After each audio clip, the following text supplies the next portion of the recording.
ഞാൻ ഒരു പോലീസിനെ സപ്പോർട്ട് ചെയ്യുന്നതോ അല്ലെങ്കിൽ ഒരു സ്ത്രീയെ വളരെ മോശമായിട്ട് അവരുടെ പ്രൈവസി മാനിക്കാതിരിക്കുന്ന ഒരാളൊന്നുമില്ല. നിങ്ങളൊക്കെ പറയുന്ന പോലെ തന്നെ ഞാനൊരു സ്ത്രീയാണ്. അപ്പം എന്തുകൊണ്ടോ ഞാൻ പറഞ്ഞുപോയി, ആ ആള് പറഞ്ഞപ്പം അതിനെതിരെ ഞാൻ വളരെ ലാഘവത്തോടുകൂടി ഞാൻ അതിനെ എടുത്ത് അത് ഞാൻ പറഞ്ഞു. ഇന്ന് ആ വീഡിയോ കാണുമ്പോൾ എനിക്ക് ഭയങ്കരമായി എന്നോട് തന്നെ നല്ല ഒരു ദേഷ്യവും വെറുപ്പും തോന്നുന്നുണ്ട്.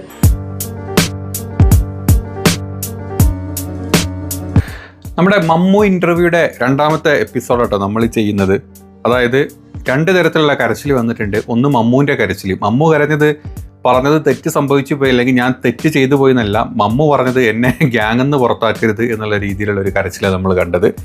പിന്നെ രണ്ടാമത്തെ കരച്ചിൽ, അതായത് ആങ്കർ, അതായത് മമ്മു എത്രത്തോളം അതിൽ സംസാരിച്ചോ അത് എത്രത്തോളം ആസ്വദിച്ച് അതിനെ സപ്പോർട്ട് ചെയ്ത ആളാണ് ആങ്കർ എന്നുള്ള രീതിയിലാണ് നമ്മളും എല്ലാവരും സോഷ്യൽ മീഡിയയിൽ എല്ലാവരും ഇതിനെ കണ്ടത്. അപ്പം ഇന്നലെ ആങ്കർ ഇത് ആ ഒരു പെൺകുട്ടി ഒരു കരഞ്ഞുകൊണ്ട് ഒരു എന്താ പറയുക മാപ്പ് പറഞ്ഞിട്ടൊരിത് വന്നിട്ടുണ്ട്. ആ വീഡിയോ ഒന്ന് കാണാം നമുക്ക് കേട്ടോ. എല്ലാവർക്കും നമസ്കാരം. ഞാനൊരു സോറി പറയാൻ വേണ്ടിയിട്ടാണ് ഇങ്ങനെ ഒരു വീഡിയോ ചെയ്യുന്നത്. ഞാൻ സോറി പറയാൻ വൈകിപ്പോയെന്ന് എനിക്കറിയാം. പക്ഷെ ഞാൻ ഒരു 10-200 ഇന്റർവ്യൂസ് മുമ്പേ ചെയ്തിട്ടുണ്ടെങ്കിലും ആദ്യമായിട്ടാണ് എന്റെ ജീവിതത്തിൽ ഇങ്ങനെ ഒരു അനുഭവം ഞാൻ ഫേസ് ചെയ്യുന്നത്. അതുകൊണ്ട് തന്നെ ഇങ്ങനെ ഫസ്റ്റ് വന്നപ്പോൾ എങ്ങനെ ഹാൻഡിൽ ചെയ്യണം എന്നുള്ളത് എനിക്ക് അറിയില്ലായിരുന്നു. മാനസികമായി ഞാൻ വളരെയധികം തകർന്നുപോയി. ഇപ്പോഴും ഞാൻ അതിന്ന് റിക്കവർ ആയി എന്നല്ല, എന്നാലും ഇപ്പോഴെങ്കിലും ഇനി പറഞ്ഞിട്ടില്ലെങ്കിൽ അത് ശരിയാവില്ല എന്നുള്ളത് കൊണ്ടാണ് ഇന്നെങ്കിലും ഞാൻ ഇങ്ങനെ ഒരു വീഡിയോ ചെയ്യുന്നത്. വളരെ നല്ലൊരു തീരുമാനം കേട്ടോ. അത് പറഞ്ഞു കഴിഞ്ഞാൽ അവർക്ക് അങ്ങനെ ഒന്ന് പറയാൻ തോന്നിയല്ലോ എന്നുള്ളത് നമ്മൾ അപ്രിഷ്യേറ്റ് ചെയ്യേണ്ട കാര്യമൊക്കെ തന്നെയാണ്. നമ്മൾ കുറ്റം മാത്രം പറയാന്നുള്ളതല്ല. നമ്മളിപ്പം പല ആളുകളെയും പല രീതിയിൽ നമ്മൾ പല വ്ളോഗേഴ്സിൻ്റെ വീഡിയോസ് നമ്മൾ കാണുന്നുണ്ട് അല്ലേ. അവരോരോ കാര്യങ്ങൾ പറഞ്ഞു പോയി അതിനെ ക്രിട്ടിസൈസ് ചെയ്ത് ആരെങ്കിലും വന്നു കഴിഞ്ഞാൽ ആ പറഞ്ഞവനെ തെറി പറഞ്ഞു പോകുന്ന ഒരുപാട് വ്ളോഗേഴ്സിനും ഒരുപാട് യൂട്യൂബ് കണ്ടന്റ് ക്രിയേറ്റേഴ്സിനൊക്കെ നമ്മൾ കാണാറുണ്ട്. അതൊക്കെ വെച്ച് നോക്കുന്ന സമയത്ത് ഇവർ ഈ പറഞ്ഞത് മനസ്സിലാക്കി അവർ സോറി പറയാൻ വന്നു എന്നുള്ളത് വലിയൊരു കാര്യം തന്നെയാണ്. അതിനെ എന്തൊക്കെ പറഞ്ഞാൽ നമ്മൾ അക്സെപ്റ്റ് ചെയ്യേണ്ട ഒരു കാര്യം തന്നെയാണ്. നമ്മളിപ്പം എന്താ പറയുക, പറയാൻ 2 ദിവസം വൈകിപ്പോയി. സത്യമാണ്, പറയാൻ 2 ദിവസം വൈകിപ്പോയി. കാരണം ഇതൊരു ഇന്നലെയും മെനഞ്ഞാന്നുമായിട്ടാണ് ഇത് ഭയങ്കരമായിട്ട് പുറത്തോട്ട് ആളുകൾ ഇതിനെ ക്രിട്ടിസൈസ് ചെയ്ത് അല്ലെങ്കിൽ ഇതിൽ ഒളിഞ്ഞിരിക്കുന്ന തെറ്റുകൾ ഒരുപാട് സംസാരിച്ചു തുടങ്ങിയത്. അതുകൊണ്ട് തന്നെ ആയിരിക്കും ഈ വെറൈറ്റി മീഡിയ എന്ന് പറഞ്ഞാൽ ആ ചാനലിന് പോലും ആ ഒരു ഭാഗം എടുത്ത് കളഞ്ഞിട്ടുണ്ട്, അല്ലെങ്കിൽ ആ ഒരു പോർഷൻ എടുത്ത് ആ എപ്പിസോഡ് എടുത്ത് കളഞ്ഞിട്ടുണ്ട്. അത് അവർക്കും കാര്യങ്ങൾ മനസ്സിലാക്കിയത് കൊണ്ട് തന്നെയാണ്, അല്ലെങ്കിൽ അവർ ചെയ്യേണ്ട കാര്യമില്ല. അത് കേസിലോട്ടൊക്കെ പോകുന്നുള്ളത് വ്യക്തമായിട്ടുള്ള കാര്യം ആയതുകൊണ്ട് തന്നെയാണ് അങ്ങനെ തീരുമാനം വന്നത്. ഈ അടുത്തിടെ ഞാൻ ചെയ്തൊരു ഇന്റർവ്യൂവില് അതായത് എന്റെ ഭാഗത്തുനിന്ന് വലിയൊരു വീഴ്ച സംഭവിക്കുകയുണ്ടായി. അതിനൊരിക്കലും ഞാൻ ന്യായീകരിക്കുകയല്ല. എനിക്ക് ആ ഒരു സമയത്ത് എന്റെ ഗസ്റ്റ് അങ്ങനെ പറയുമ്പോൾ എങ്ങനെയാണ് അതിനെ ഇന്ററാക്ട് ചെയ്യേണ്ടതെന്നുള്ളത് പെട്ടെന്ന് എനിക്ക് മനസ്സിലായില്ല, പെട്ടെന്ന് എന്റെ മൈൻഡിൽ വന്നില്ല. അപ്പൊ ഞാൻ വളരെ മോശമായ രീതിയിലാണ് ഇന്ററാക്ട് ചെയ്തത്. അത് നിങ്ങൾക്ക് എല്ലാവർക്കും വളരെയധികം വേദനിപ്പിച്ചു എന്ന് എനിക്കറിയാം. അതുപോലെ തന്നെ ഇപ്പം നിങ്ങളെല്ലാവരും പറഞ്ഞിരുന്ന പോലെ ഞാൻ ഒരു പോലീസിനെ സപ്പോർട്ട് ചെയ്യുന്നതോ അല്ലെങ്കിൽ ഒരു സ്ത്രീയെ വളരെ മോശമായിട്ട് അവരുടെ പ്രൈവസി മാനിക്കാതിരിക്കുന്ന ഒരാളൊന്നുമില്ല. നിങ്ങളൊക്കെ പറയുന്ന പോലെ തന്നെ ഞാനൊരു സ്ത്രീയാണ്. എന്റെ വീട്ടിലും സ്ത്രീകളുണ്ട്. എനിക്കിനി ഒരു കുഞ്ഞിന്റെ അമ്മയാണ് ഞാൻ. അപ്പൊ അതുകൊണ്ടൊക്കെ തന്നെ എനിക്ക് അതിന്റെ ഒരു ആഘാതം നന്നായിട്ട് അറിയാം. പക്ഷെ ആ ഒരു സമയത്ത് എനിക്ക് ഹാൻഡിൽ ചെയ്യാൻ പറ്റിയില്ല. ഞാൻ ഹാൻഡിൽ ചെയ്തത് വളരെ മോശമായിട്ടായി പോയി. അതായത് ഇന്നും ആ വീഡിയോസ് ഒക്കെ കാണുമ്പോൾ നിങ്ങൾ ശ്രദ്ധിച്ചോ, അത് ചില ആളുകൾ ഒരു കുറ്റം ചെയ്തു കഴിഞ്ഞാൽ ജസ്റ്റ് സോറി എന്ന് പറഞ്ഞു. അതായത് ഞാൻ പറഞ്ഞതിൽ നിങ്ങൾക്ക് വിഷമമുണ്ടായെങ്കിൽ, ഞാൻ പറഞ്ഞ് ചെയ്തു പോയെങ്കിൽ സോറി എന്നും പറഞ്ഞ് നിർത്തുന്നതിന് പകരം അവർ ആ ഇന്റർവ്യൂവിൽ പറഞ്ഞ കാര്യങ്ങൾ ഓരോന്ന് എടുത്ത് പറഞ്ഞിട്ട്, അതായത് കുളിസീൻ്റെ കാര്യം അതുപോലെ എല്ലാ കാര്യങ്ങളും എടുത്ത് പറഞ്ഞിട്ടാണ് അവർ സോറി പറയുന്നത്. അതിൽ നമ്മളെല്ലാവരും വീഡിയോ ചെയ്ത പോലെ അമ്മ പെങ്ങന്മാർ അല്ലെങ്കിൽ പെൺകുട്ടികളുടെ എന്താ പറയുക കുളിസീന്ന് വരെ രീതിയിലാണ് നമ്മളൊക്കെ അതിനെ പ്രസൻറ്റ് ചെയ്തത്. അപ്പം അതുപോലും അവർ ഓരോ പോർഷൻസ് എടുത്തിട്ടാണ് അവർ അതിനെ സോറി പറയുന്നത്. ആ പറച്ചിലുണ്ട് അത് എത്രത്തോളം അവർക്ക് വിഷമം ഉണ്ടാക്കി എന്നുള്ളതും അത് എത്രത്തോളം അവരത് മീൻ ചെയ്യുന്നുണ്ട് എന്നുള്ളത്. ചുമ്മാ അങ്ങ് സോറി കേട്ടോ ഞാൻ പറഞ്ഞത് തെറ്റാണെങ്കിൽ എന്നോട് ക്ഷമിച്ചേക്ക് എന്നും പറഞ്ഞിട്ട് ഒരു ലാഘവത്ത് ഇല്ലാണ്ട് അങ്ങ് എടുത്തു പോകുന്ന കുറേ പേരുണ്ട്, പല യൂട്യൂബേഴ്സും ഉണ്ട്.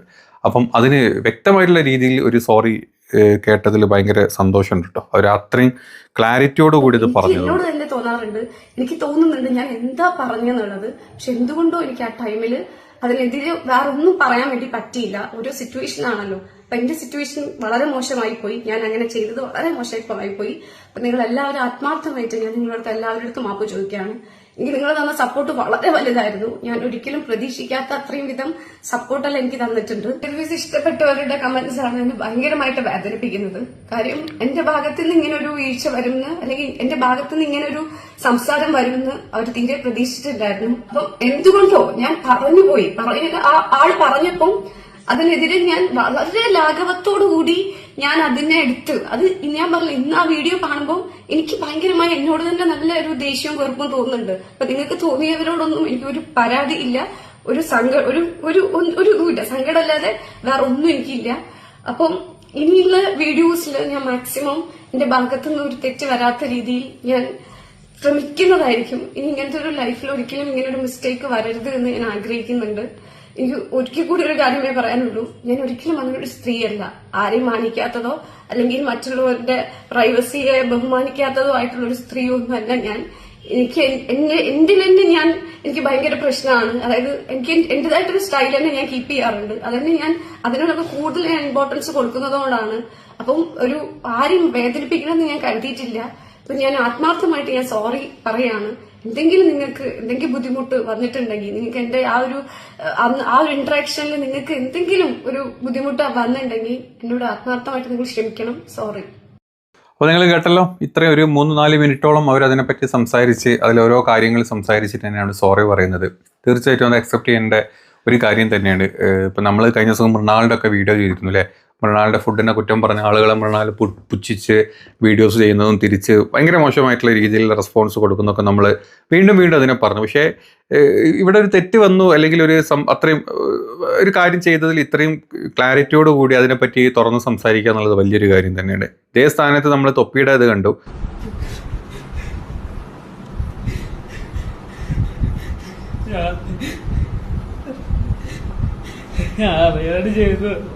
എടാ പുറത്താക്കാൻ ആൾക്കാർ നിന്നെ പുറത്താക്കാനാ പറഞ്ഞത്, മാനേജ്മെന്റ് പുറത്താക്കാൻ. എനിക്ക് എന്നോട് പറഞ്ഞില്ല, നീ അങ്ങോട്ട് നോക്കി പറഞ്ഞു. എനിക്ക് നിന്റെ മുഖത്തേക്ക് നോക്കാൻ തോന്നില്ല, എനിക്ക് വിഷമം കാണുമ്പോ.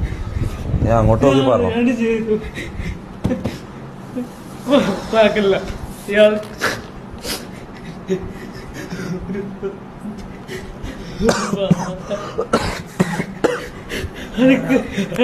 ആരുമില്ലല്ലോ, ഫുഡ് പോലും കിട്ടില്ല, ഇങ്ങള് മാത്രമേ ഉള്ളൂ. നീ കരച്ചിൽ നിർത്തും. നീ എക്സ്പ്ലെയിൻ എന്താന്ന് എക്സ്പ്ലനേഷൻ കൊടുക്കാൻ ആൾക്കാർ പറയുന്നത്. കോമഡിക്ക് വേണ്ടി ചെയ്ത ഇത് നീ ആക്ട് ചെയ്യുന്നതാണോ നമുക്ക് സംശയമുണ്ട്. എല്ലാം മൂക്കലല്ലോ ഒലിക്കുന്ന തുടക്ക്.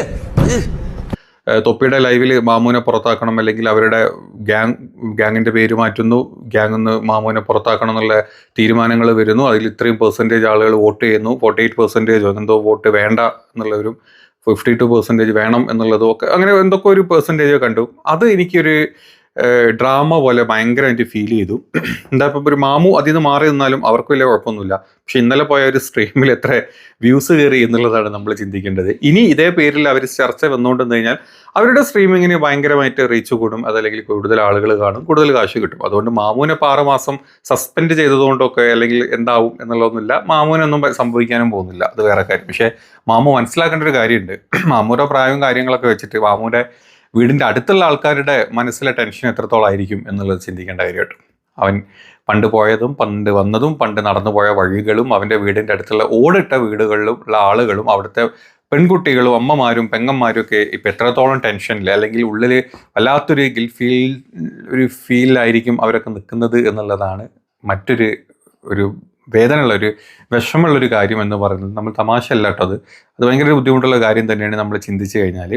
ഇനി അത് മാത്രമല്ല, നമ്മുടെ ഫസ്റ്റ് എപ്പിസോഡായിട്ടുള്ള നമ്മളതിൻ്റെ ഇതിൽ പറഞ്ഞിരുന്നു ഈ കുളിസീൻ എന്നൊക്കെ പറഞ്ഞത്. ഇപ്പം അവൻ ഒരു ബോധമില്ലാണ്ട് ഇങ്ങനെ വന്ന് പറഞ്ഞു, ഈ ഒരു അവതാരിക ഒരു ബോധമില്ലാണ്ട് തന്നെ അതിനെ സപ്പോർട്ട് ചെയ്ത് അല്ലെങ്കിൽ അതിനെ കൈയടിച്ച് അതിനെ പ്രോത്സാഹിപ്പിച്ചു എന്നൊക്കെ നമ്മൾ പറഞ്ഞാൽ, നമ്മൾ പഠിച്ച കാലത്തും നമ്മൾ കണ്ട കാലത്തും നമ്മൾ കണ്ട ഫിലിംസിലും നമ്മൾ കണ്ട എല്ലായിടത്തും കുളിസീൻ എന്ന് പറഞ്ഞത് ഒരു കോമഡി സീൻ മാത്രമായിട്ടാണ് നമ്മുടെ നാട്ടിലെ സിനിമകളിലും മറ്റ് സോഷ്യൽ മീഡിയ പ്ലാറ്റ്ഫോമുകളിലും ഒക്കെ ഇറങ്ങിയിട്ടുള്ളത്. എവിടെയും ഈ കുളിസീനെ ഭയാനകമായിട്ടൊന്നും ആരും ഇതുവരെ കാണിച്ചിട്ടില്ല. എല്ലാം വളരെ കോമഡി ആയിട്ട് അതിൽ നായകനും പോയി കാണാറുണ്ട്, അതിൽ വില്ലന്മാർ പോയി കാണാറുണ്ട്, അതല്ലാത്ത ആളുകളും ഒക്കെ രസകരമായിട്ട് കണ്ടെടുത്തിട്ടുള്ളൊരു കാര്യമാണ് അപ്പം അന്ന് ഇത് കണ്ട ആളുകളും അല്ലെങ്കിൽ ഇത്തരത്തിലുള്ള കാര്യങ്ങൾ കണ്ടിട്ട് എത്രത്തോളം അതിൽ നിന്ന് പ്രചോദനം കിട്ടി ബാക്കിയുള്ളവർ പോയിട്ടുണ്ട് എന്നുള്ളതും കൂടെ ചിന്തിക്കേണ്ടി വരും. അതുപോലെ തന്നെ പണ്ട് നമ്മുടെ നാട്ടിൽ കുളിസീൻ കാണുക അല്ലെങ്കിൽ കുളിസീൻ പുഴക്കടവിൽ കുളിക്കാൻ പോകുന്നവരെയും അല്ലെങ്കിൽ തോട്ടിൻ്റെ കടവിൽ കുളിക്കാൻ പോകുന്നവരെയും നോക്കി നിൽക്കുന്ന കുളിസീനിസ്റ്റുകൾ ഒരുപാടുള്ള നാടായിരുന്നു നമ്മുടെയൊക്കെ നാട്. ഇപ്പോഴാണ് ആ ഒരു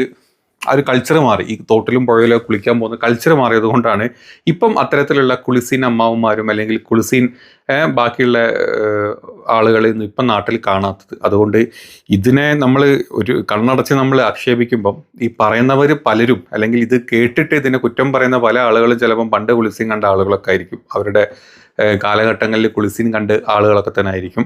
അപ്പം നമ്മൾ ഈ തെറ്റ് ചെയ്യാത്തവൻ കല്ലെറിഞ്ഞോട്ടെ എന്ന് പറഞ്ഞ പോലെ അങ്ങനത്തെ ഒരു കാര്യം ചെയ്യാത്ത ആളുകൾ സംസാരിക്കട്ടെ, അല്ലാത്ത ആളുകൾ കാര്യങ്ങൾ മനസ്സിലാക്കുക, ചെയ്ത് പോയ തെറ്റുകൾ എല്ലാവരുടെ അടുത്തും ഉണ്ടെങ്കിൽ അത് മനസ്സിലാക്കുന്നതായിരിക്കും ഏറ്റവും ബെറ്റർ. ഈ ഒരു മാപ്പ് അല്ലെങ്കിൽ ഇവർ പറഞ്ഞ ഈ കാര്യത്തിൽ ഇവർ സംസാരിച്ചിട്ട് അല്ലെങ്കിൽ ഇവർ പറഞ്ഞ സോറി അക്സെപ്റ്റ് ചെയ്യേണ്ടതാണ്.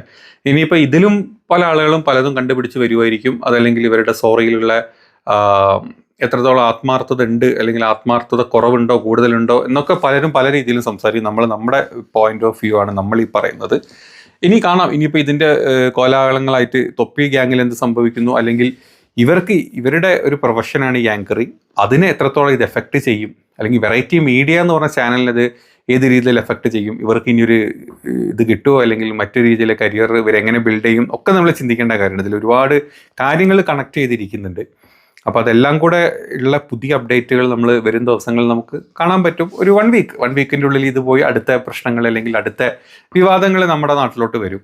ഒരു എൻ്റർടൈൻമെൻ്റ് ആയിട്ടുള്ള ഇനിയും പല ന്യൂസുകളും ഇനിയുള്ള ദിവസങ്ങളിൽ വരും. അപ്പം നമ്മുടെ ട്രെൻഡർടൈൻമെൻറ്റ് ന്യൂസിൻ്റെ സെക്കൻഡ് എപ്പിസോഡാണിത്. ഇനി ഇങ്ങനത്തെ കാര്യങ്ങൾ വെച്ചിട്ടായിരിക്കും നമ്മൾ ഈ ഒരു സെഗ്മെൻറ്റ് പോകുന്നത്. അപ്പം താല്പര്യമുള്ളത് മാത്രം കണ്ടാൽ മതി. ഇങ്ങനത്തെ നമ്മൾ അല്ലാത്ത ന്യൂസുകൾ ഒരുപാട് സംസാരിക്കാറുണ്ട്.